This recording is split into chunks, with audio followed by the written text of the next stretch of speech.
Assalamualaikum warahmatullahi wabarakatuh. Wahai saudaraku yang dimuliakan Allah, dimanapun Anda berada, Anda akan menyampaikan sesuatu bahwa semua manusia itu sesungguhnya akan dimi'rajkan oleh Allah Subhanahu wa ta'ala. Ada yang hanya ruhnya saja, namun ada dengan ruh dan jasadnya, sebagaimana yang terjadi pada diri Rasulullah Muhammad Sallallahu Alaihi Wasallam. Lalu pertanyaannya, kenapa ada yang mengalami mi'raj pada diri seseorang dan juga ada yang tidak mengalami? Karena manusia itu sendiri ada yang punya kemauan untuk meningkatkan keilmuannya hingga ke tingkatan para ma'rifatullah, ada juga yang tidak mau karena mempertahankan ego dan alibinya. Ego pada diri seseorang sesungguhnya membutahkan hati pada diri manusia itu sendiri. Wahai saudaraku, selama ini Ana menutupi sesuatu yang tidak pernah Ana ceritakan kepada siapapun, karena Ana takut dibilang berdusta dan ngewadul. Tapi pada saat ini, demi Allah, Ana akan mengatakan apa adanya. Terserah antum mau bilang apa, karena Ana tak gila pujian, Ana tak gila kehormatan, dan tipe seperti Ana falam yarzim minhu manfaatin. Tatkala memberikan sesuatu tak butuh imbalan apapun. Bahkan dalam melaksanakan suatu ibadah, Ana sudah tak menghiraukan lagi dengan apa namanya itu tentang pahala ataupun surga. Intinya Ana hanya menjalankan perintah Allah Subhanahu wa ta'ala. Mau diberikan imbalan atau apapun itu terserah Allah. Ana akan menceritakan tentang hal ini. Dalam suatu ketika Ana membaca sholawat Nurdat Muhammad Sallallahu Alaihi Wasallam sebanyak 12.000 di dalam air. Genap mencapai bacaan 10.000, Ana membaca sholawat Nurdat Muhammad itu atau sholawat Nurullah di dalam air. Ana menenggelamkan diri di dalam air, cuma kelihatan kepala saja. Ana merasakan suatu kedinginan yang luar biasa sehingga gemertak gigi Ana. Lalu seakan-akan karena sangat kedinginan itu, Ana tak tahu lagi di mana tangan, di mana kepala, di mana kaki. Ana sudah tak merasakan semua anggota tubuh itu. Tak Ana rasakan apapun. Ana hanya mendengar gemuruh nafas batin Ana waktu membaca sholawat Nurullah itu. Bunyinya seperti ini: Allahumma sholli wa sallim wa barik ala sayyidina Muhammad Nurdat Muhammad Sallallahu Alaihi Wasallam wa siri syarifi syaril asma wa sifati wa ala alihi wa sahbihi wa salim. Itulah bacaan sholawat Nurullah atau sholawat Nurdat Muhammad. Tatkala Ana merasakan suatu kedinginan yang sangat hebat waktu berada di dalam air jam 12 malam, Ana melakukan hal itu di dalam telaga. Tiba-tiba Ana seperti merasakan kepala Ana dicengkeram orang dari belakang. Lalu keluarlah Ana dari dalam jasad itu. Ana melihat diri Ana masih duduk menenggelamkan diri di dalam air, namun diri Ana yang satu lagi mengudara. Ana seperti melayang-layang di udara melihat diri Ana sendiri di dalam air. Jadi dua. Lalu Ana tinggalkan jasad Ana di dalam air itu. Ana digandeng seseorang yang sangat tua. Beliau tersenyum, berwajah sangat bercahaya. Beliau tidak menyebutkan nama. Ana ditarik di sebuah tempat yang mana Ana tidak pernah menginjakkan kaki Ana di tempat itu. Yang jelas Ana seperti melihat dunia itu sangat dingin, sejuk, sangat indah, seperti semilir angin, namun Ana tidak melihat gerakan angin apapun, namun rasanya sangat dingin sekali.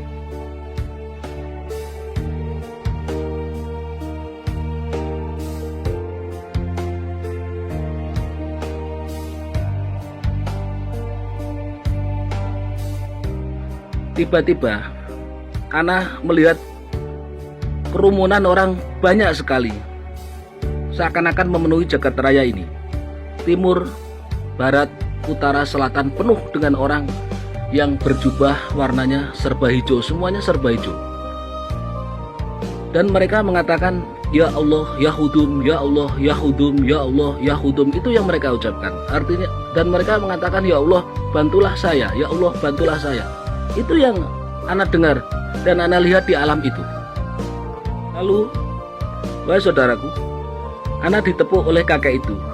Anak diajak berjalan di suatu tempat lagi. Anak cuma melihat ada sebuah menara dari bumi tembus ke langit satu, dan menara itu serba keemasan. Semua orang yang berjubah warna hijau itu mengatakan, ya Rasulullah Muhammad Sallallahu Alaihi Wasallam, ya Rasulullah Muhammad Sallallahu Alaihi Wasallam. Tatkala anak membaca sholawat, anak biasa mengatakan Sallallahu Alaihi Sayyidina Muhammad, Sallallahu Alaihi Sayyidina Muhammad. Namun di tempat itu semuanya mengatakan ya Rasulullah Muhammad Sallallahu Alaihi Wasallam. Ternyata di bawah menara itu ada orang yang duduk. Tinggi tidak, rendah tidak, besar tidak, kurus pun tidak. Wajahnya penuh cahaya. Dan semuanya mengatakan ya Rasulullah Muhammad Sallallahu Alaihi Wasallam. Beliaulah Rasulullah Muhammad Sallallahu Alaihi Wasallam.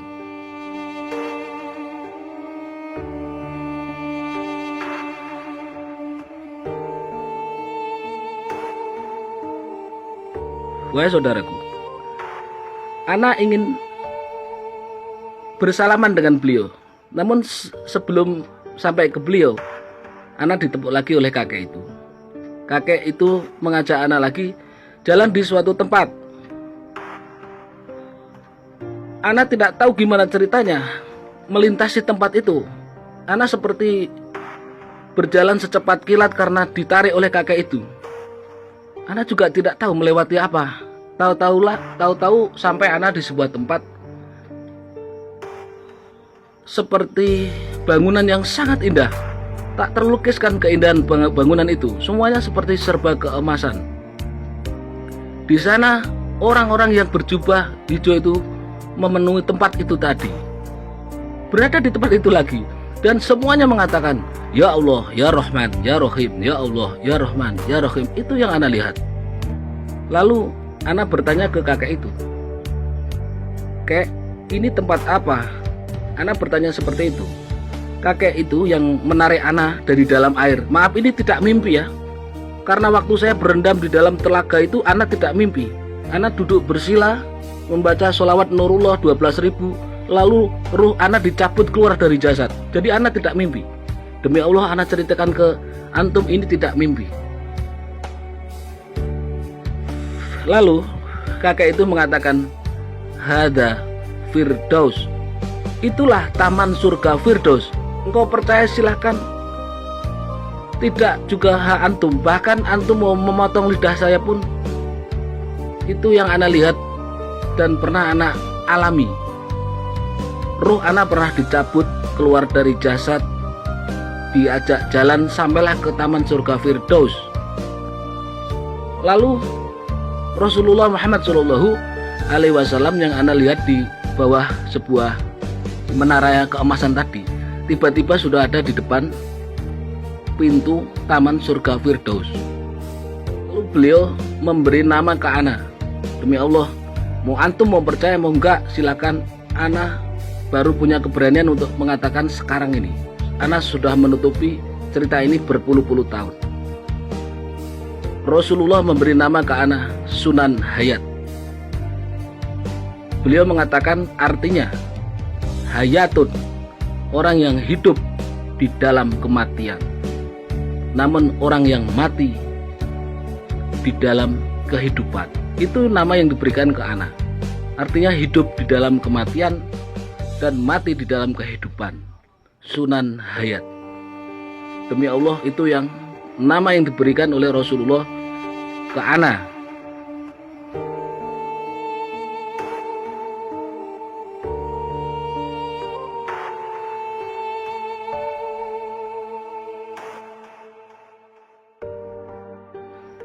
Pertanyaannya, siapa kakek-kakek yang menarik anak dari dalam air waktu mengamalkan sholawat Nurullah sampai ke tempat itu?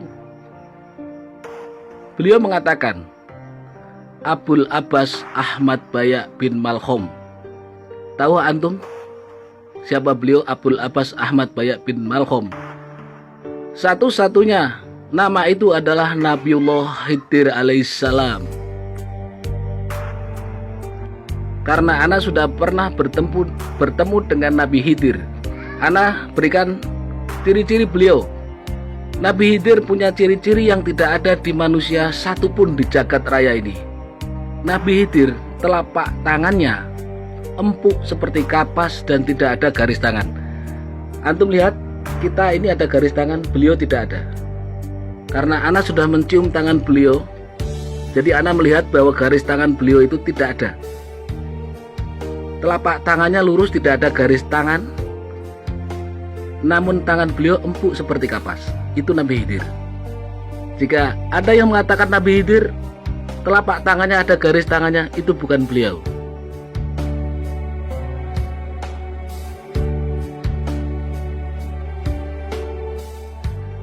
Ana diberikan kunci untuk bertemu beliau, namun itu untuk ana pribadi, tidak buat antum.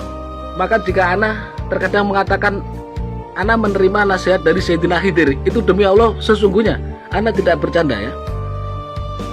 Ana sudah tidak silau namanya pakaian, mau antum pakai jubah atau pakai surban, ana sudah tak melihat dengan mata, karena itu bagi ana hanyalah iman kepada pakaian.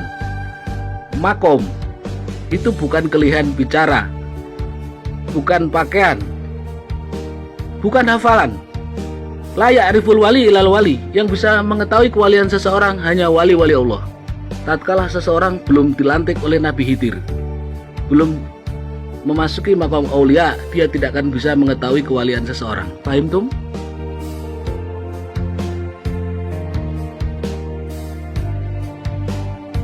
Lanjutkan kembali cerita tadi.